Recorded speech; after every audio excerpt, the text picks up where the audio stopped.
来乡亲啊，继续来看台铁有一台新自强号的火车，21号驶到花莲秀林乡的清水泵坑，拄到土石流泉败马，司机甲6个乘客来受伤。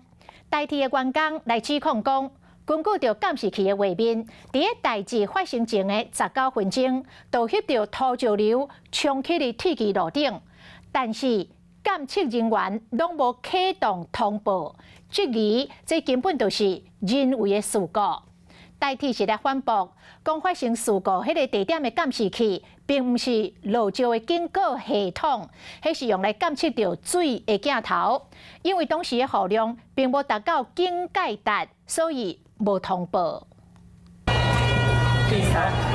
乘客关行李爬落车，因为铁轨路有过落地碎石头，造成火车败马。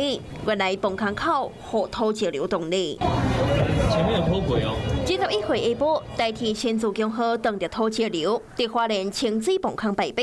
即摆地质发生进前的监视器被公布，土石流为奔跑流落个砍过铁轨路。当天下晡4点半。大清水溪中大水造成土石流，严格这个时阵，也无人通报铁轨路未行驶。19分钟后，新自强号经过路段时阵紧急打动啊，火车败马造成意外。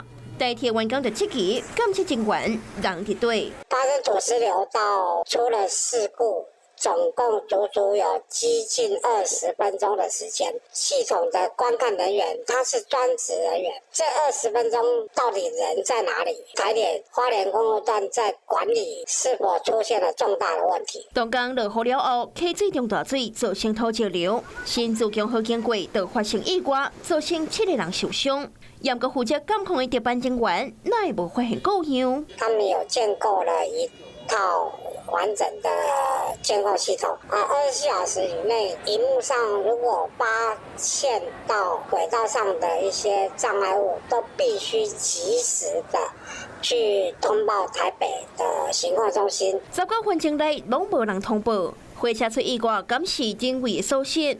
台铁表示讲，事故发生的地点因为无石头录得个记录，所以无设过境系统。监视器的功能，嘛毋是看石头敢无录得个是水情观测。若是降雨量达到警戒值1点钟20毫米，监控台才会调画面来监视。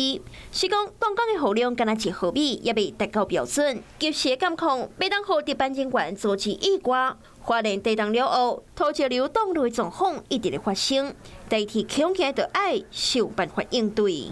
Hello， 我是易景，想要抢先掌握最及时的新闻资讯吗？赶快订阅、按赞、开启小铃铛，锁定华视新闻的 YouTube 频道。